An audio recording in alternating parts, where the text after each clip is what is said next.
KP గారు 27 మంది మీతో టచ్లో ఉన్నారు. వైఎస్ఆర్సీపీకి సంబంధించినటువంటి వాళ్ళు మంత్రులు కానీ ఎమ్మెల్యేలు కానీ ఆ నెంబర్ పెరిగిందా లేదా? పెరిగే అవకాశం చాలా ఎక్కువ కనిపిస్తుంది. వైఎస్ఆర్సీపీలో ఉన్నటువంటి అసంతృప్తి ఎవరికి బెనిఫిట్ కలుగుతుంది దానివల్ల? మా దగ్గర చాలా ద్వారాలు ఉంటాయి, చాలా కిటికీలు ఉంటాయి. వైఎస్ఆర్సీపీ బలహీనపడితే ఆ బలహీనత ఎవరికి బెనిఫిట్ అవుతుంది? తెలుగుదేశం. చంద్రబాబు నాయుడు పరిపాలనా విధానంతో ఆంధ్ర రాష్ట్రానికి చాలా నష్టం జరిగింది. వైఎస్ఆర్సీపీ కంటేనా? ఈ 20+ సీట్లతోటి మీరు రేపటి రోజున ఏ ప్రభుత్వం వచ్చినప్పుడు కూడా ప్రతిపక్షంలో కూర్చుంటారా, లేకపోతే దానికి మద్దతు చేయటువంటి కార్యక్రమం ఏమన్నా చేస్తారా? మా ఇష్టమైనడికి మద్దతు ఇస్తామంటే కుదరదు. జగన్ ఇటువైపు షర్మిల, ఏంటండి సర్కస్ ఏంటండి? రోడ్డు మీద ఈ గొడవలేంటి? ఫ్యామిలీ కుటుంబం మొత్తం రోడ్డు మీదకి వచ్చేసి ఎందుకు ఇలా ఖర్చులు పడుతున్నారు? ఆస్తుల గురించి. షర్మిల అనే వ్యక్తి ఆస్తుల కోసం ఎవరితోటి గొడవ పడే మనిషి కాదు. 50% ఓట్లతో వైఎస్ ఆస్తుల్ని మొత్తం కూడా 2019లో జగన్ పూర్తిగా లాగేసుకున్నట్టే కదా. కొన్ని అనుకున్న జనాలే ఆస్తులు, ఓట్లే ఆస్తులు పెట్టుకుంటే నేను మీకు చెప్పాల్సిన ఇది లేదు. మీరు కూతురు వైపు ఉండడం వల్ల మీకు లోపల అరే జగన్ని మనం వదిలేసామా అన్న ఫీలింగ్ ఏమన్నా ఉందా లోపల? ఆవిడ కాంగ్రెస్ పార్టీలో చేరిన తర్వాత నేను ఆవిడతో మాట్లాడటం మొదలుపెట్టాను. అభ్యర్థుల ఎంపిక విషయాన్ని షర్మిలకి మీ పార్టీ అధిష్టానం ఫ్రీ హ్యాండ్ ఇస్తుందని అంటారా? అన్నప్రసన్న నాడే ఆవకాయ పెట్టాలనుకుంటున్నారు. సౌత్ ఇండియాలోనే అతి తక్కువ ధరలకి రత్నాలనందించే ఏకైక సంస్థ 6JVR. కేపీ గారు 27 అనేటువంటి నంబర్ ఒకటి వాడారు మీరు మొన్న ఇంటర్వ్యూలో. 27 మంది మీతో టచ్లో ఉన్నారు వైఎస్ఆర్సీపీకి సంబంధించినటువంటి వాళ్ళు మంత్రులు కానీ ఎమ్మెల్యేలు కానీ. మీరు ఇచ్చినటువంటి ఒక ఇంటర్వ్యూలో చూశాను. ఆ నెంబర్ పెరిగిందా లేదా? ముందు నమస్కారం సతీష్ బాబు గారు, మీకు సుమన్ టీవీ గారికి. తర్వాత 27 నెంబరు ఇప్పటి వరకు అయితే నాకు తెలిసి పెరగలేదు, కానీ పెరిగే అవకాశం చాలా ఎక్కువ కనిపిస్తామని నాకు తెలిసి. ఇంకా మా కాంగ్రెస్ పార్టీ సంగతి మీకు తెలియదేముంది. మా దగ్గర చాలా ద్వారాలు ఉంటాయి, చాలా కిటికీలు ఉంటాయి. మాది రీజనల్ పార్టీ కాదు, నేషనల్ పార్టీ. డిఫరెంట్ ఉంటారు. ఇంకా మరి నాకు తెలియని నెంబర్ కూడా ఉంటాయి. అంటే 27 అనేటువంటిది మీ దగ్గర ఉన్నటువంటి లెక్క. ఇప్పుడు అది 27 అనేది అప్పటికి నాకు వివిధ మార్గాల ద్వారా వివిధ వ్యక్తులకి కాంటాక్ట్ చేసిన వాళ్ళ నెంబర్ ఆ రోజు నా దగ్గర ఉన్న నెంబరు. ఇందులో మీరు అన్నట్టుగా ఇప్పుడు అసంతృప్తి బాగా పెరిగింది కదా. ఈ అసంతృప్తి, వైఎస్ఆర్సీపీలో ఉన్నటువంటి అసంతృప్తి ఎవరికి బెనిఫిట్ కలుగుతుంది దానివల్ల? కాంగ్రెస్కే కదా. క్షేత్రస్థాయిలో 2 రకాలైన అభిప్రాయాలు వస్తూ ఉన్నాయి. కోర్ కాంగ్రెస్ పార్టీ అంతా వైఎస్ఆర్సీపీకి వెళ్ళింది, మాకు మిగిలింది ఏమీ లేదు. 1.18% మిగిలింది. సో న్యాచురల్గా మా core strength, Congress party core strength అనేది జగన్ తోటి వెళ్ళింది. సో కాంగ్రెస్ ఐడియాలజీతో ఏకీభవించే వాళ్ళు ఇంతకు ముందున్న డిఫరెంట్ పరిస్థితుల వలన వాళ్ళు వెనక్కి రాలేకపోయినా ఇప్పుడు రావడానికి చాలా మంది సంసిద్ధత వ్యక్తపరుస్తూ, అంటే వైఎస్ఆర్సీపీకి వెళ్ళినటువంటి కాంగ్రెస్ ఓటు బ్యాంకు తిరిగి మళ్ళీ కాంగ్రెస్కి వస్తుంది అనేటువంటిది మీ వాదనగా ఉంది. అదొకటే కాదు, మీరు ఒకటే పొరపాటు పడుతున్నారు. మేము ఖచ్చితంగా చంద్రబాబు నాయుడు గారు, బీజేపీ ఈ రాష్ట్రానికి 2014 నుంచి చేసిన అన్యాయాలని మా పార్టీ చాలా చక్కగా క్షేత్రస్థాయిలో దేశ స్థాయి నుంచి మొదలుపెట్టి క్షేత్రస్థాయి వరకు తీసుకెళ్ళడం జరుగుతూ ఉంది. మీరు మాట్లాడిన దాంట్లో కనీసం నాకు వచ్చిన అభిప్రాయం ఏంటంటే, మీ మీద ఒక్క వైఎస్ఆర్సీపీలో ఉన్న మా వ్యక్తులనే కాదు, ఒక్క కాంగ్రెస్ పార్టీ వల్లనే ఆంధ్ర రాష్ట్రానికి న్యాయం జరుగుతుంది. ఒక్క కాంగ్రెస్ పార్టీయే ప్రత్యేక హోదా ఇవ్వగలుగుతుంది. ఒక్క కాంగ్రెస్ పార్టీయే విభజన చట్టంలో ఉన్న అన్ని హామీల్ని, అది పెట్రోకెమికల్ కారిడార్ కానివ్వండి, ఇండస్ట్రియల్ కారిడార్ కానివ్వండి, పోలవరం నేషనల్ ప్రాజెక్ట్ కానివ్వండి, బ్యాక్వర్డ్ ఏరియాస్ డెవలప్మెంట్ కానివ్వండి, లేకపోతే యాక్ట్లో ఉన్న వివిధ అంశాలని ఒక్క కాంగ్రెస్ పార్టీయే నెరవేర్చగలదు. మోడీ గారు తిరుపతిలో నేను 10 సంవత్సరాలు బాలాజీ సాక్షిగా చెప్పిన 10 సంవత్సరాలు ప్రత్యేక హోదాను అమలు చేయలేదు, దాన్ని చంద్రబాబు గారు నిలదీయలేదు. అదే కాకుండా అమరావతికి మట్టి నీరు తీసుకొచ్చి ఇచ్చాడు. 5 సంవత్సరాలు మట్టి నీరుతోటే మనల్ని కాలం గడుపుకోమనమన్నాడు. సో వీటన్నిటినీ కూడా మేము ప్రజల దృష్టికి తీసుకెళ్తున్నాం. మీకు ఒకవేళ అటువంటి ఉద్దేశం మరి మా యాక్ట్స్ ద్వారా మీకు కలిగి ఉంటే మమ్మల్ని మేము మరొక్కసారి స్పష్టంగా చెప్తూ ఉన్నాం.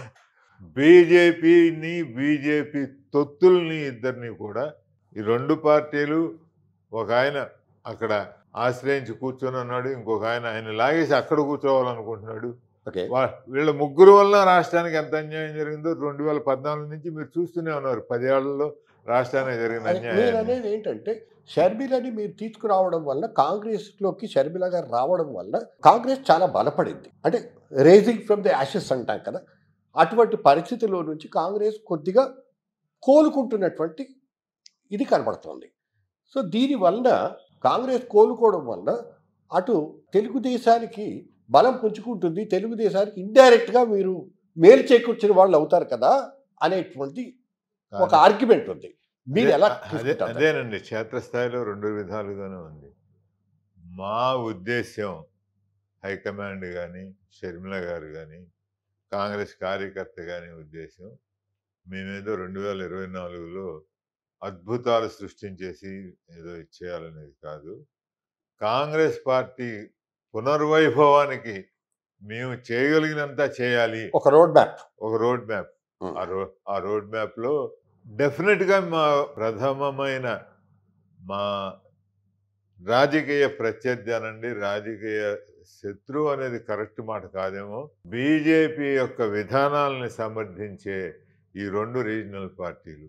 వీళ్ళలో మాకు ఒకరి మీద సవతి తల్లి ప్రేమ లేదు, ఒకరి మీద సొంత బిడ్డ ప్రేమ లేదు. ఈ 2 పార్టీలు అతను సై అంటే వీళ్ళు సై సై సై సై అని ఒకడుగు మించిన స్వరం ఒకడు వినిపిస్తూ ఉన్నారు. సో మాకు బీజేపీ భావజాలంతో ఏకీభవించే వాళ్ళని ఎవరినైనా మేము విభేదిస్తాం. కాంగ్రెస్ యొక్క విధానాలని అనుసరించే వాళ్ళందరికీ మేము ఆహ్వానం పలుకుతూ ఉన్నాం. ఓకే, నేను అనేది ఏంటంటే, ఆంధ్రాలో 2 ప్రధాన రాజకీయ పక్షాలు ఉన్నాయి. ఒకటి వైఎస్ఆర్సీపీ, అధికారంలో ఉన్నటువంటి, ప్రతిపక్షంలో ఉన్నటువంటి తెలుగుదేశం. వైఎస్ఆర్సీపీ బలహీనపడితే ఆ బలహీనత ఎవరికి ఎక్కువ బెనిఫిట్ అవుతుంది? కాంగ్రెస్కి బెనిఫిట్ అవ్వాలనేది మా ఉద్దేశం. కాంగ్రెస్ బలపట్టే లాజికల్గా నేను అడుగుతుంది ఏంటంటే, కాంగ్రెస్ బలపడటం వల్ల తెలుగుదేశానికి కాంగ్రెస్ ఎంత బలపడుతుంది? ఒక 10 సీట్లు వస్తాయా, 20 సీట్లు వస్తాయా? మీరే అన్నారు 20+ అని అన్నారు. 20+ సీట్లు వచ్చేటైతే తెలుగుదేశానికి బెనిఫిట్ చేస్తున్నట్టే కదా. వైఎస్ఆర్సీపీ ఓట్లని మీకు తీసుకొని తెలుగుదేశానికి ఇండైరెక్ట్గా తద్వారా మీరు అన్నట్టుగా మీ లాజిక్ ప్రకారమే బీజేపీని సపోర్ట్ చేసినట్టు అవుతుంది కదా. చంద్రబాబు నాయుడు పరిపాలనా విధానంతో ఆంధ్ర రాష్ట్రానికి చాలా నష్టం జరిగింది. వైఎస్ఆర్సీపీ కంటేనా, బీజేపీ వైఎస్ఆర్సీపీ కంటేనా అని భావించే వాళ్ళు చాలా మంది ఉన్నారు. ఆంధ్ర రాష్ట్రంలో చంద్రబాబు వలన, బీజేపీ వలన నష్టం జరుగుతా ఉందని భావించబట్టేగా వైఎస్ఆర్సీపీ అధికారంలోకి వచ్చింది. That's about 5 years back. 5 ఏళ్ల కింద సంగతి. రైట్. ఈ 5 ఏళ్ల తర్వాత చంద్రబాబు గారు బీజేపీ తోటి ఆయన ఇవాళ కూడా ఓపెన్ ఆఫర్ ఇచ్చి ఉన్నాడు బీజేపీకి. వాళ్ళు రానివ్వట్లేదు కదా. ఈ వేళకి ఎవరైనా బీజేపీ విధానాలని ఖండించకుండా ఉన్న అతి కొద్ది మందిలో చంద్రబాబు నాయుడు గారు ఒకరు. నిన్న కూడా ఆ పని వైఎస్ఆర్సీపీ కూడా చేస్తుంది కదా. నేను చెప్తా ఉంది అదే. ఒకరేమో వారి పాదాల దగ్గర ఆశ్రయించి కూర్చొని ఉన్నారు, ఇంకొకళ్ళేమో వారిని లాగేసి వీరు కూర్చోవాలనుకుంటున్నారు. మీరు దోహదం చేస్తున్నారంటున్నాను. మీరు బలపడొచ్చు కాక. ఇందులో 2 విధానాలు ఉన్నాయి. యాంటీ వైఎస్ఆర్ పార్టీ ఓట్లు చంద్రబాబుకి వెళ్లకుండా మేము తీసుకొని ఉంటే ఎవరికి నష్టం? వైఎస్ఆర్ పార్టీకి వేసే ఓట్లు వాళ్ళకి వేస్తారండి. ఇప్పుడు చంద్రబాబుకు బలం ఎక్కడి నుంచి వస్తుంది? ఆయన ఉన్న 40% నుంచి ఆయన పెరగాలంటే ఓట్లు ఎక్కడి నుంచి రావాలి? అంతకుముందు వైఎస్ఆర్సీపీకి వేసిన ఓట్లు ఆయనకు వస్తే ఆయన బలం పెరుగుతుంది, అంతే కదా. ఓకే. ఇప్పుడు మేము మధ్యలో ఉండటం వలన ఈ వైఎస్ఆర్సీపీ నుంచి విడిపోయి చంద్రబాబుకి వెళ్దాం అనుకున్న ఓట్లు ఎక్కువ భాగం మాకు వస్తాయని నా నిశ్చితమైన అభిప్రాయం. ఓకే. దానివల్ల చంద్రబాబుకి వచ్చే లాభమే ఉంటుంది, నష్టమే తప్ప. అతను అంటే అతను 40%లోనే అతను ఆగిపోతాడు. అంటే మీకు ఓట్లు వస్తే కానీ సీట్లు రావు. డెఫినెట్గా మేము డబల్ డిజిట్ పైన, నా ఉద్దేశ ప్రకారం 20కి తక్కువ లేకుండా సీట్లు యాజ్ ఆన్ టుడే. ఇప్పుడు మీరు అన్ని సర్వేస్లోనూ ఆగస్ట్ ఎండింగ్కి ఇక్కడ టీఆర్ఎస్ బీఆర్ఎస్ వస్తుందని అన్ని సర్వేస్ ఇచ్చారు ఆగస్ట్ ఎండింగ్. జూన్ 2 రైతే రాజైతే బుక్ రిలీజ్ ఫంక్షన్ నేను వచ్చాను. సారీ సెప్టెంబర్ 2 రాజశేఖర రెడ్డి గారి వర్ధంతి సందర్భంగా రైతే రాజు నేను ఓపెన్ గా ఫస్ట్ పర్సన్ కాంగ్రెస్ లో ధైర్యంగా గుండె మీద చేసుకొని మనం అధికారంలోకి వస్తున్నాము, తెలంగాణలో కాంగ్రెస్ పార్టీ అధికారంలోకి వస్తుంది, రేపు అందరూ మీరు అధికారంలో పాల్పంచుకోబోతున్నారు అని చెప్తే చాలా మంది కాంగ్రెస్ వాళ్ళే మనకేదో మనోధైర్యం ఇవ్వడానికి చెప్తున్నారు, కానీ ఇది జరిగేదా అని సెప్టెంబర్ 2 అనుకున్నారు. ఎప్పుడైతే సిడబ్ల్యూసి మీటింగు ఇక్కడ జరిగి కర్ణాటక రిజల్ట్స్ మనకి రావటం మొదలుపెట్టి మణిపూర్ అల్లర్లు, మైనారిటీస్లో అభద్రతా భావం రేకెత్తించి ఇవన్నీ కూడా ఆగస్ట్ నుంచి జరిగిన కార్యక్రమాలే. సో ఇంకా చాలా టైం ఉందండి మాకు. ఇంకా మేము ఒకరిని ఓడించడానికి ఒకరిని గెలిపించడానికి ఇక్కడ ఖచ్చితంగా కాదు. నేను గుండె మీద చేసి చెప్పగలను. నేను శైల్యానాథ్ గారు పిసిసి ప్రెసిడెంట్గా ఉన్నప్పుడు ఎంత అంకిత భావంతో పనిచేశాను, రుద్రరాజు గారు ఎంత ఉన్నప్పుడు అంతగా అంకిత భావంతో పనిచేశాను కాంగ్రెస్ పార్టీకి, రఘువీరారెడ్డి గారు ఉన్నప్పుడు ఎట్లా పనిచేశాను, ఇప్పుడు కూడా అట్లాగే చేస్తున్నాను. మా ధ్యేయం నా కాంగ్రెస్ పార్టీ కార్యకర్త ధ్యేయం కాంగ్రెస్ పార్టీని బలపరచడం, కాంగ్రెస్ భావజాలాన్ని ప్రజల్లోకి తీసుకొని వెళ్తాం. మీరు ఈ పాయింట్ మర్చిపోతున్నారు. మేము లేకపోతే జగన్ను వ్యతిరేకించే ఓట్లన్నీ ఆయన దగ్గరికి వెళ్తాయి, చంద్రబాబు దగ్గరికి వెళ్తాయి. మేము డెఫినెట్గా చంద్రబాబు గారితో అన్హ్యాపీగా ఉన్న తెలుగుదేశం ఓటర్స్ చాలామంది ఉన్నారు, మీరు పొరపాటు పడకండి. వారు జగన్ దగ్గరికి వెళ్ళలేరు ఫర్ డిఫరెంట్ రీజన్స్. కాంగ్రెస్ నుంచి కొంత ఓటు బ్యాంకు ఎక్కువ భాగం వైఎస్ఆర్సీపీకి అయినా కొంత ఓటు బ్యాంకు టీడీపీ కూడా వెళ్ళనుంది. వాళ్ళు మాకు వెనకరారనేది అదేమి అట్లా ఏం లేదు. అట్లా మీరు భవిష్యత్తుని చక్కగా చెప్పగలరు. జూలైలోనే, గత సంవత్సరం జూలైలోనే మీరు చెప్పారు Sharmila is going to come to Congress పార్టీలోకి ఆవిడ వస్తున్నారు. ఆవిడ ఏ పొజిషన్లో వస్తారో, ఏం చేస్తారు అది తను చెప్తున్నారు. ఇవన్నీ ముందు భవిష్యత్తు గురించి చెప్పారు మీరు చక్కగా. మీరు వ్యూహకర్తే కాదు, భవిష్యవాణిని కూడా వినిపించగలరు, బాగానే ఉంది. ఇప్పుడు రేపటి రోజున 20+ సీట్లు వస్తాయని మీరు అంటున్నారు.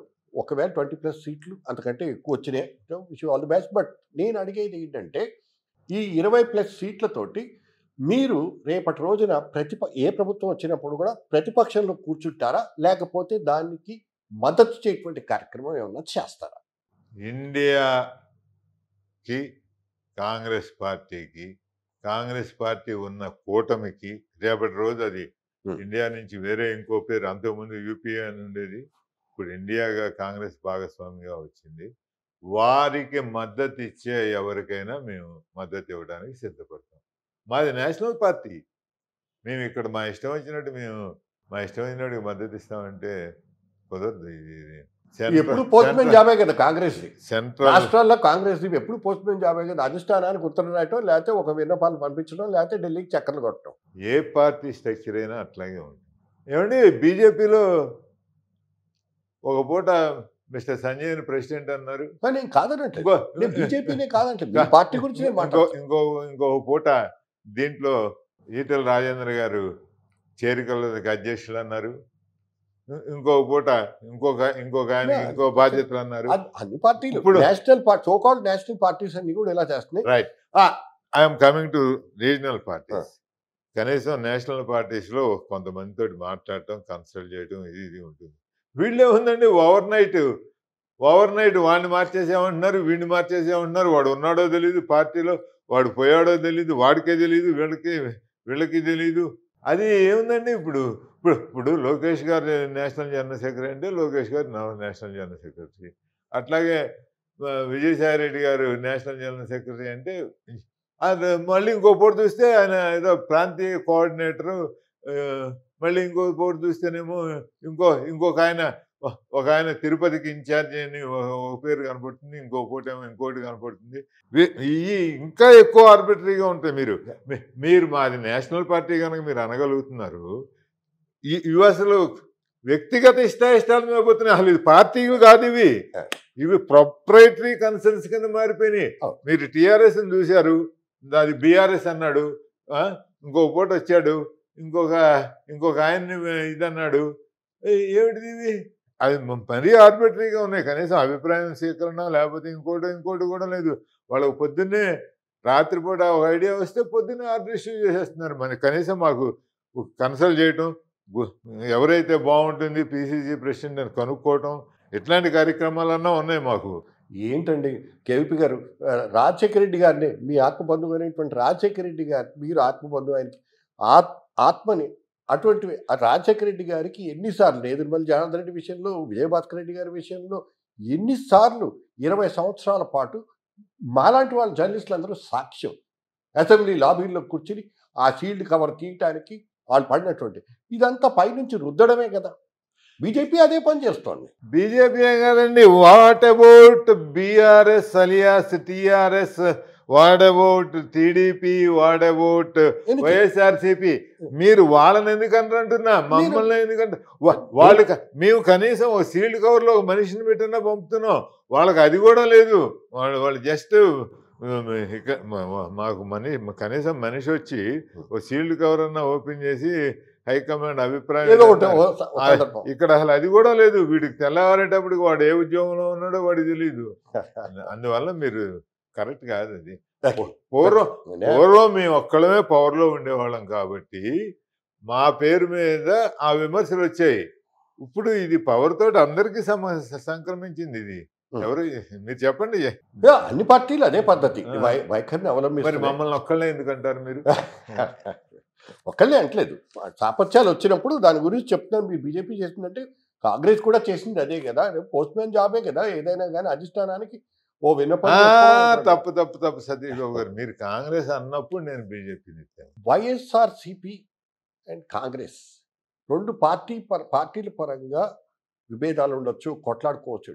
బట్ బేసిక్గా ఇటువైపు జగను, ఇటువైపు షర్మిల అవతల వైపు, వీళ్ళిద్దరూ ఏంటండి సర్కస్ ఏంటండి రోడ్డు మీద? ఈ గొడవలేంటి? ఫ్యామిలీ కుటుంబం మొత్తం రోడ్డు మీదకి వచ్చేసి ఎందుకు ఇలా ఖర్చులు పడుతున్నారు? ఆస్తుల గురించే కదా. ఈ ఆస్తులు కనుక లేకుండా ఉంటే, ఈ గొడవ లేకుండా ఉంటే ఆవిడ బయటకు వచ్చేది అసలు ఫస్ట్. ఇప్పుడు ఒక రాంగ్ కాన్సెప్ట్ ఎందుకనో రకరకాల వీటి ద్వారా ఒక పర్సెప్షన్ అట్లా బలంగా వెళ్ళింది. నాకు తెలిసినంత వరకు షర్మిల అనే వ్యక్తి ఆస్తుల కోసం ఎవరితోటి గొడవ పడే మనిషి కాదు. ఇంకా ఏమైనా లోతైన కారణాలు ఉండాలి. పర్సెప్షన్ అట్లా. ఆవిడేం చెప్పింది? నేను ఆస్తుల విషయంలో గొడవపడ్డాను. ఆవిడ బయట పెట్టి ఆస్తులు, మా ఇద్దరికి ఆస్తులు విభేదాలు ఉన్నాయనేటువంటి ఆవిడ చెప్పింది, ఆయన చెప్పారు, జగన్ కూడా చెప్పారు. దానివల్ల నేను రాజకీయ పార్టీలోకి వచ్చానని చెప్పింది. రాజకీయ పార్టీలోకి వచ్చాయని ఆవిడేమనలేదు. నేను ఆ ఇంటర్వ్యూ చూశాను. రెండు సబ్జెక్ట్స్, వీటిని కలపకండి దయచేసి. అది వేరే విషయం, ఇది వేరే విషయం అని చెప్పింది. వేరే విషయం కరెక్టే. పర్సెప్షన్లో ఎట్లా వస్తా ఉందంటే, దాంట్లో ఆవిడేదో ఆస్తుల విషయంలో నాకు తెలిసిన షర్మిల అయ్యుంటే, ఈ మధ్య మాకు కూడా పూర్వం, ఇప్పుడు నేను ఆవిడని షర్మిల గారు అనాలి, ఆవిడ మా ప్రెసిడెంట్, పార్టీ ప్రెసిడెంట్ కాబట్టి. షర్మిల గారు అయితే ఆస్తుల కోసం కుటుంబంలో తను పడే వ్యక్తిత్వం గల మనిషి కాదు.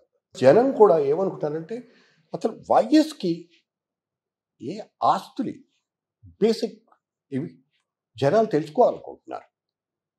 మీరేమన్నా చెప్పగలరా?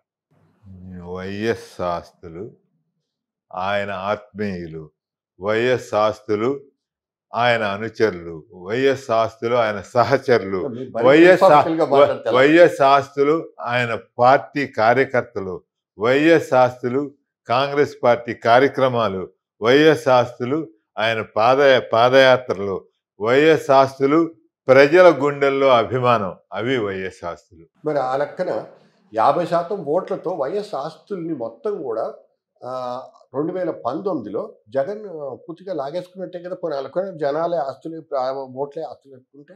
ఇక్కడ మీరు చాలా పార్షియల్గా, చాలా మీ అంత స్థాయి కలిగిన నేను అనట్లేదు. అనుభవం కలిగిన జర్నలిస్టు 50% ఓట్లు వచ్చినాయా లేదా ప్రజల- అంటున్నాను.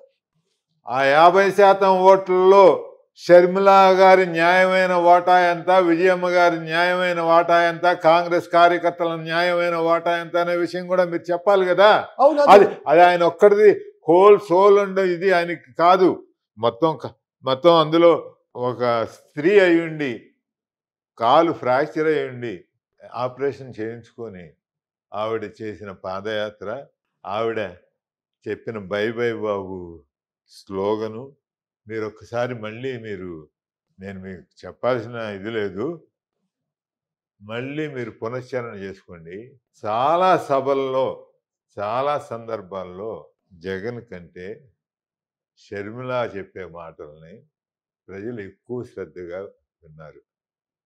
అసలు ఒక రకమైన పర్సెప్షన్ వాళ్ళ పార్టీలోనే, నాతోటి మాట్లాడిన చాలామంది నాకు వాళ్ళు చెప్పిన విషయం ఏంటంటే, 16 నెలలు జగన్ కస్టడీలో ఉన్నప్పుడు ఆ రోజున విజయమ్మ గారు, షర్మిల గారు వారి యొక్క టోటల్ బాధ్యతని వారి భుజాల మీద వేసుకొని వారు గనక అంత గట్టిగా నిలబడి ఉండకపోయి ఉంటే అసలు పార్టీ మనుగడే ఉండేది కాదేమో అనే అభిప్రాయం నాతోటి చాలామంది వైఎస్ఆర్సీపీ కార్యకర్తలు, అభిమానులు నాతోటి ఎక్స్ప్రెస్ చేసిన సందర్భాలు ఉన్నాయి.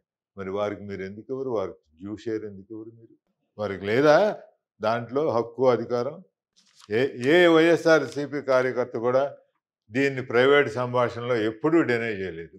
ఒక వాదన ఒకటి ఉంది, మీకును షర్మిల గారికి పెద్ద తేడా ఏం లేదు. ఎందుకంటే ఇద్దరూ కూడా మొదట్లో జగన్కి మద్దతు ఇచ్చినటువంటి వాళ్ళే. వైఎస్ గారు నిష్క్రమించిన తర్వాత మీ ఇద్దరూ కూడా జగన్కి మద్దతు ఇచ్చినటువంటి వాళ్ళు. మీరైతే అవుట్ ఆఫ్ ది వే వెళ్ళి చేశారు.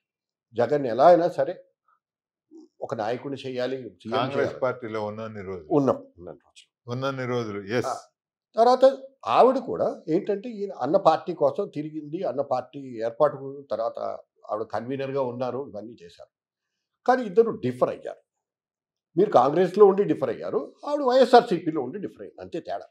కానీ బట్ ఇద్దరు ఒకటేటువంటి దీన్ని ఎలా అర్థం చేసుకోవాలి అంటే, జగన్కి వ్యతిరేకంగా ఉండడం అనేటువంటిది మీ ఇద్దరితో ఉన్నటువంటి కామన్ పాయింట్ ఒక చోట నుంచే స్టార్ట్ అయింది ఆల్మోస్ట్ అనేది. ఈ రెండు ఎంటైర్ డిఫరెంట్ ఫిలాసఫీ అండి. ఎలా? నేను జగన్మోహన్ రెడ్డి గారికి నా యొక్క శక్తి మేరకు ఆయన ఆలోచన విధానం కాంగ్రెస్ పార్టీలో ఉండేట్టుగానే చూసుకోవాలనేది నేను ప్రయత్నించాను. అప్పుడున్న పరిస్థితుల్లో అది నా పరిధి మించిపోయింది. అప్పుడు రాజశేఖర రెడ్డి గారి వ్యతిరేక శక్తులన్నీ ఢిల్లీలో ఒకటై ఒక గ్యాప్ క్రియేట్ చేయగలిగారు హైకమాండ్కి, జగన్మోహన్ రెడ్డి గారికి. కొన్ని అపార్థాలు ఏర్పడినాయి. వాటిని నేను I failed in my duty, in my commitment. అంటే కమిట్మెంట్లో ఫెయిల్యూర్ ఏం లేదు. నేను ఆయన్ని సందర్భాన్ని అర్థం చేసుకోగలిగినట్లుగా చెప్పడంలో నేను ఫెయిల్ అయ్యాను. Yes, I agree for my failure. And Sharmila గారు మీరు అడిగిన రెండో ప్రశ్న దాంట్లో ఆవిడ కుటుంబంతో పాటు కలిసి నడిచారు. మోస్ట్ ఆఫ్ ద టైం ఒక గార్డియన్ లాగా వ్యవహరించాల్సినటువంటి పరిస్థితి, ఇద్దరు సమానం అని అన్నారు మీరు. విజయమ్మ గారికి ఒక కష్టం వచ్చింది. ఇప్పుడు ఇద్దరు కొడుకు ఒకవైపు, కూతురు ఒకవైపు ఉన్నటువంటి నేపథ్యంలో మీరు కూతురు వైపు ఉండడం వల్ల మీకు లోపల అరే జగన్ని మనం వదిలేసామా అన్న ఫీలింగ్ ఏమన్నా ఉందా లోపల? మళ్ళీ మీరు ఇక్కడ అసలు నా ఫిలాసఫీనే మీరు అర్థం చేసుకున్నట్టు కనపట్లేదు. నా పార్టీ దురదృష్టం. కాంగ్రెస్ పార్టీ అంటారు. నేను షర్మిలా గారితోటి మాట్లాడటం మొదలుపెట్టింది ఆవిడ కాంగ్రెస్ పార్టీలో చేరిన తర్వాత. ఓకే. ఆవిడ కాంగ్రెస్ పార్టీలో చేరిన తర్వాత నేను ఆవిడతోటి మాట్లాడటం మొదలుపెట్టాను. అంతకుముందు ఫంక్షన్స్లో కలిసినప్పుడు మీ అందరు ఎదురుగుంటా మాట్లాడుకోవడమే తప్ప నేను ఆవిడతో అంటూ మాట్లాడటం మొత్తం మొదలుపెట్టాను. కుటుంబంతోనే దూరంగా ఉన్నారా లేకపోతే నన్ను అప్పుడు రాజశేఖర రెడ్డి గారి 12వ దీనికి పిలిచారు, వెళ్ళాను, నన్ను మాట్లాడమన్నారు. నాకు నా హృదయంలోంచి వచ్చిన మాటలు ఏవో మాట్లాడాను, వచ్చాను. ఇట్లా అయింది. ఆ రోజు కూడా పార్టీతోటే ఉన్నాను, ఇప్పుడు కూడా పార్టీతోటే ఉన్నాను. ఆవిడ మళ్ళీ పార్టీలోకి వచ్చిన తర్వాత ఆవిడని గిడుగు రుద్రరాజు అప్పుడు నేను లేనా పార్టీలో, శైలజనాథ్ అప్పుడు లేనా పార్టీలో, పార్టీతోటే ఉన్నాను. అంటే ఇంతకు ముందు ఇప్పుడు రుద్రరాజు గారు మీ పార్టీ ప్రెసిడెంట్గా ఉన్నప్పుడు ఇంత యాక్టివ్గా లేరు మీరు. షర్మిల గారు వచ్చిన తర్వాత మాత్రం చాలా యాక్టివ్ అయ్యారని అనిపిస్తుంది. దాన్ని ఎలా తీసుకోవచ్చు? షర్మిల గారు పార్టీలోకి వచ్చిన తర్వాత ఇడుపులపాయ మా ఇద్దరికి చాలా పవిత్రమైన ప్రదేశం. రాజశేఖర రెడ్డి గారి ఆత్మ, ఆయనకు చివరి కోరిక తన ఇడుపులపాయలో ఆ వ్యవసాయ క్షేత్రంలో తనని మమైకం చేయమని. అక్కడికి వెళ్ళి ఆయన ఆశీస్సులు షర్మిలాకి ఉండేట్టుగా, కాంగ్రెస్ పార్టీకి ఉండేట్టుగా చేయమని మేము అక్కడ మొదలు తర్వాత విజయవాడ వెళ్ళి పార్టీ ఆవిడ ఛార్జ్ తీసుకున్న తర్వాత వచ్చాను. నేను రుద్రరాజు గారు అప్పుడు కూడా ఆయన ఛార్జ్ తీసుకునేటప్పుడు వెళ్ళాను. ఆయన ఏ మీటింగు పిలిచినా ఫలానా మీటింగ్ రమ్మని నేను ఖచ్చితంగా వెళ్ళాను.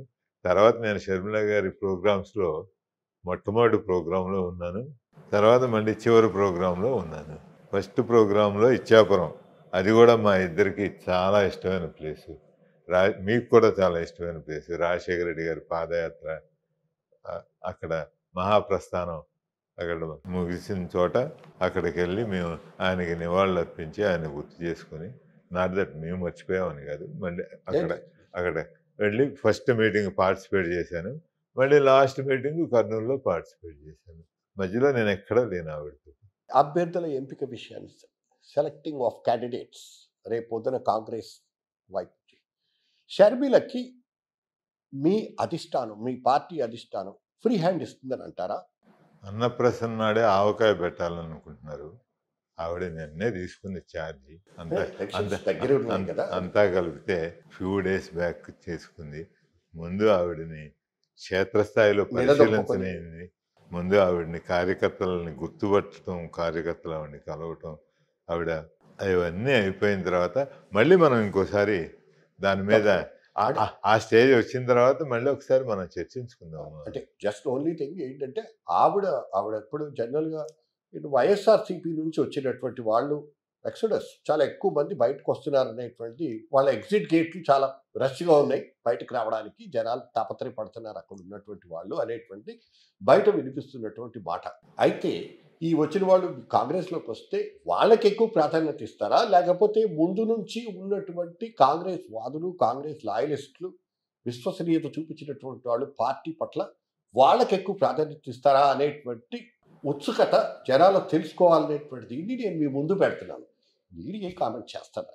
నేను మొన్న చూసిన లేటెస్ట్గా అబ్జర్వ్ చేసిన కర్ణాటక ఎలక్షన్స్ కానీ, తెలంగాణ ఎలక్షన్స్ కానీ, కాంగ్రెస్ పార్టీ యొక్క ఎలక్షన్ ప్రాసెస్ నేనే కాదు మీరందరూ కూడా చూశారు. కాంగ్రెస్ ఫిలాసఫీలో కొంత చేంజ్ వచ్చినట్టు చాలామంది నా దృష్టికి తెచ్చారు. నాకు కూడా గెలుపు అనేది మనం మొదటి క్రైటీరియా కింద తీసుకొని మిగతా క్రైటీరియాస్ దాని తర్వాత తీసుకోవాలనే అది ఆలోచన సాగుతున్నట్టుగా అనిపిస్తుంది. మేబీ దట్ మేబీ కాంగ్రెస్ గెలుపు గుర్రాల మీద బెట్టు కడుతోంది. మరి మొన్న 2 సార్లు మనకు అట్లాగే అనిపించింది కదా దాంట్లో, దాని గురించి. సో గెలుపు గుర్రాలకి ప్రాధాన్యం. ఇప్పుడు ప్రస్తుతం అయితే ఆలోచన ధోరణి అట్లాగే ఉన్నట్టుగా కనిపిస్తా ఉంది. పార్టీ అయినా జనరల్గా అదే ఉంటుంది. బట్ ఇక్కడ మాత్రం ఎందుకంటే కాంగ్రెస్కి మొదటి నుంచి కొంచెం లాయలిస్టుల పట్ల ఒక దృక్పథం, పాజిటివ్ దృక్పథం తోటి వెళ్ళేది. ఇప్పుడు రాహుల్ గాంధీ వరకు వచ్చిన తర్వాత పరిస్థితులు కొంచెం భిన్నంగా ఉన్నాయి. లాయల్టీ ఈజ్ బీయింగ్ రివార్డెడ్, అది కూడా అందులో కూడా ఇదేం కాదు. బట్ ఎలక్షన్లు గెలవటం కూడా ఒక ప్రాధాన్యంగా, పూర్వం పార్టీ విధానాలు, పార్టీ ఆలోచన ధోరణికే టోటల్గా ఇచ్చేవారు. ఇప్పుడు కొంచెం పార్టీలో గెలిచే వీళ్ళను కూడా మనం కలుపుకొని పోవాలి, వాళ్ళకి ప్రాధాన్యత ఇవ్వాలి అని ఆ type of. That's great thing అండి. Wish you all the best your party and yourself and there. Thank you.